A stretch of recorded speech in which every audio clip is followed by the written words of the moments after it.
Hello दोस्तों, नमस्कार।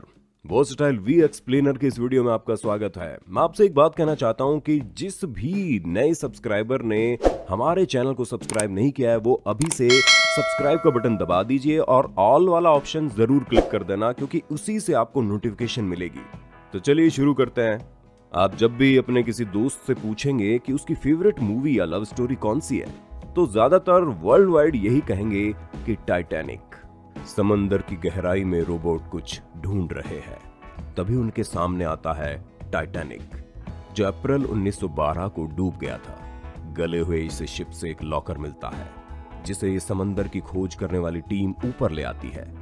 इनका बॉस है ब्रुक, जो काफी खुश है, शायद उसको इसमें कोई कीमती चीज मिलने वाली है। वो ताला तोड़ते हैं तो उसमें से कुछ गले नोट और एक फाइल निकलती है। ब्रुक काफी निराश होता है, क्योंकि उसको इसमें हीरे मिलने की उम्मीद थी। वहीं पर मिलता है कुछ पेंटिंग। एक पेंटिंग ब्रुक का ध्यान खींचती है। इस पेंटिंग में लड़की ने जो नेकलेस पहना है, ब्रुक उसी को तो ढूंढ रहा था। दूसरी तरफ एक बूढ़ी औरत अपने घर में मिट्टी के बर्तन बना रही है। तभी उसका ध्यान टीवी पर चल रही खबरों पर जाता है। टीवी पर डूबे हुए टाइटैनिक और उससे मिलने वाले सामान की खबरें चल रही है। वो बूढ़ी औरत बेचैन होने लगती है। एक तरफ दिखाते हैं समंदर में खोज करने के लिए तैयार ब्रुक के पास एक कॉल आता है, जो कि टाइटैनिक के बारे में उससे बात करना चाहता है। ब्रुक के पूछने पर वो बूढ़ी औरत बताती है, इस तस्वीर में जो लड़की है वो उसी से बात कर रहा है। वो उस बूढ़ी औरत और उसकी पोती को अपने शिप पर बुलाता है। बूढ़ी रोज वहां अपनी तस्वीर देखकर भावुक हो जाती है और उन्हें टाइटैनिक के उस अधूरे सफर की कहानी सुनाना शुरू करती है। फ्लैशबैक। एक विशाल आलीशान समुद्री जहाज को दिखाते हैं, दुनिया का सबसे बड़ा समुद्री जहाज। इसके पास कुछ गाड़ियां आकर रुकती है। गाड़ियों से निकलती है बेहद खूबसूरत लड़की, उसके पीछे उसका परिवार, जो कि एक शानदार जहाज पर सफर करने वाले हैं। ये एक रॉयल फैमिली लग रही है, पैसों वाली। वहीं दूसरी ओर इस शिप पर कुछ मजदूर और गरीब लोग भी हैं। शिप पर डिनर की तैयारियां चल रही है। रोज भागकर शिप के अंदर आ जाती है और खुदकुशी करने के लिए जहाज के सबसे अगले हिस्से से छलांग लगाने वाली होती ही है कि वहाँ जैक आ जाता है। वो उसे रोकने की कोशिश करता है। हीरो की एंट्री हो चुके भाई साहब। अरे भैया, ये तो बड़ा ही फेमस हीरो है, जैक। पर रोज नहीं मानती। काफी समझाने पर वो जैक की बात मान लेती है। जैक उसका हाथ पकड़कर अपनी ओर खींचता है और रोज का पैर फिसल जाता है। वो जोर से चिल्लाती है। मुश्किल से जैक उसे बचा पाता है। उसकी आवाज सुनकर गार्ड उस जगह पहुंचते हैं तो जैक और रोज को एक साथ देखते हैं। गार्ड कुछ गलत समझकर जैक को गिरफ्तार कर लेते हैं। तभी वहां रोज का मंगेतर भी आ जाता है। वो जैक को मारने लगता है तो रोज कहती है उसके साथ हादसा हुआ है और मिस्टर डाउसन ने तो उसकी जान बचाई है। रोज का मंगेतर जैक को डिनर पार्टी में इनवाइट करता है। एक दृश्य में दिखाते हैं जैक तैयार होकर डिनर हॉल में पहुंचता है। महंगे कपड़े होने के कारण सब उसको फर्स्ट क्लास पैसेंजर समझ रहे हैं। जैक भी अपने आसपास देखकर अमीर लोगों की तरह पेश आने की कोशिश करता है। तभी वहां रोज आती है। जैक बस उसको देखता ही रह जाता है। दोनों हाथों में हाथ डालकर बातें करने लगते हैं और फिर डिनर टेबल पर खाना खाते हैं। जैक रोज को वहां से निकालकर आम पैसेंजर के कैबिन में ले जाता है। दूसरा कैबिन कौन सा? अरे भैया, उस जहाज में भी दो कैटेगरी थी, अमीरों की और गरीबों की। तो वो गरीबों वाले में चल जाता है। जैक तो गरीब ही है ना।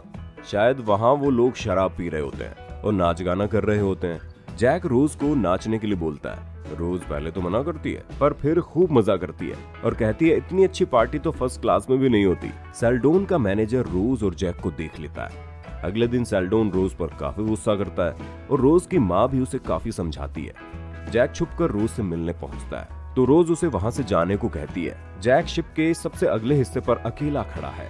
रोज उससे मिलने आती है। जैक उसे आंखें बंद करने को कहता है और उसे शिप के सबसे अगले हिस्से पर अपने साथ खड़ा करके रोज को आंख खोलने को कहता है। रोज बहुत खुश होती है।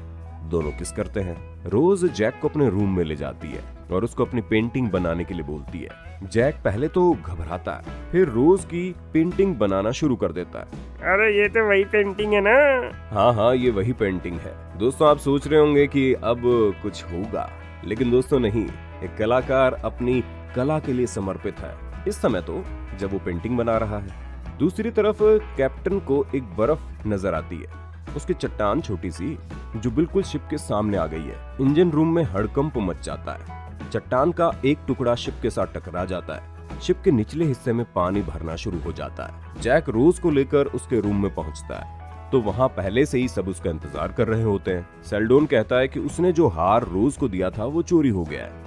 तलाशी लेने पर जैक की जेब से वो हार निकलता है। जैक कहता है उसने चोरी नहीं की, पर कोई उसकी बात नहीं मानता और गार्ड उसको पकड़कर वहां से ले जाते हैं। अब शिप का स्टाफ शिप में पानी भरने से काफी परेशान है, जो कुछ लोगों को छोटी बोट में बैठाकर शिप से दूर ले जा रहे हैं। शिप पर म्यूजिक बजना शुरू हो जाता है। रॉकेट चलाकर मदद के संदेश भेजे जाने लगते हैं।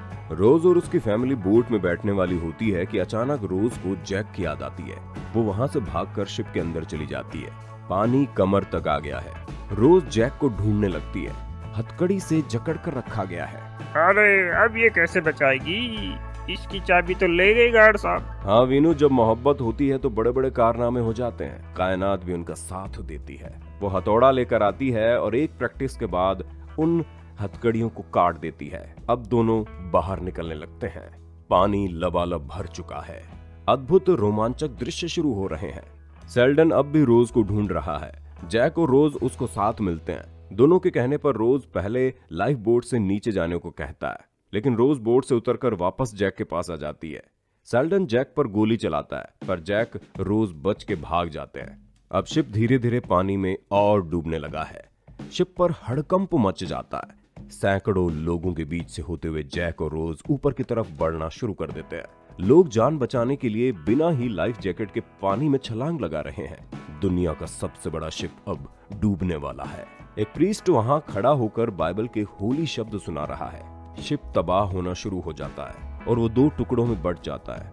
शिप का अगला हिस्सा अब आसमान को चूम रहा है। लोग गिर रहे हैं। जैक और रोज एक दूसरे को कस के पकड़े हुए हैं और शिप पानी में डूब जाता है। रोज पानी से बाहर आती है और जैक को पुकारती है। जैक उसे मिलता है। शिप के ही एक टूटे हुए टुकड़े पर रोज को लिटा देता है और मदद आने का इंतजार करने लगते हैं। समंदर का पानी बहुत ठंडा है। धीरे धीरे बर्फ इन पर जमने लगती है। जहाज के टुकड़े पर आधी लेटी हुई रोज और उसका सहारा लेकर पानी में डूबा हुआ जैक। मोहब्बत की ये अनोखी दास्तान। रोज जैक से कहती है कि उससे बहुत प्यार करती है। जैक कहता है कि उस जैसे खूबसूरत लड़की उसकी जिंदगी में आई, ये उसके लिए कभी न भूलने वाली घटना है। जैक रोज से प्रॉमिस लेता है कि वो कभी हार नहीं मानेगी। उसे पता है कि वो जीवित नहीं बचेगा। एकदम सुनसान हो चुका समंदर, लकड़ी पर लेटी रोज और उसका हाथ पकड़े जैक पानी में ही सो रहे हैं और ठंड के कारण नींद भी नहीं आ रही साली। तभी लाइफ सेविंग बोट वहां आ जाती है। रोज जैक को उठाती है, पर जैक अब शायद कभी नहीं उठेगा। बोट वापस जाने लगती है। रोज कुछ पल शांत रहती है, फिर जैक को समंदर के हवाले करके बोट को इशारा करने लगती है। टाइटैनिक से उतरे लोगों को बचाने के लिए एक दूसरा शिप आ जाता है। सेल्डोन इस पर रोज को ढूंढ रहा है, पर रोज उससे छिपकर बैठी है। एक वर्कर जब रोज के पास आकर उससे उसका नाम पूछता है तो रोज उसको अपना नाम रोज डाउसन बताती है। Flashback out.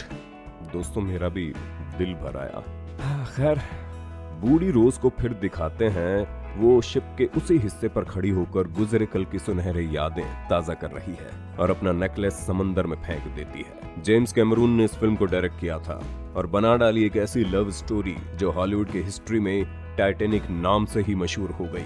फिल्म की टीम ने असली टाइटैनिक के बारे में सारी रिसर्च की थी और फिल्म के शिप को हूबहू टाइटैनिक जैसा शिप दिखाने में कामयाब रहे। रोज और जैक की लव स्टोरी भले ही फिक्शनल थी, पर फिल्म की यही स्टोरी सांसें रोक देती है।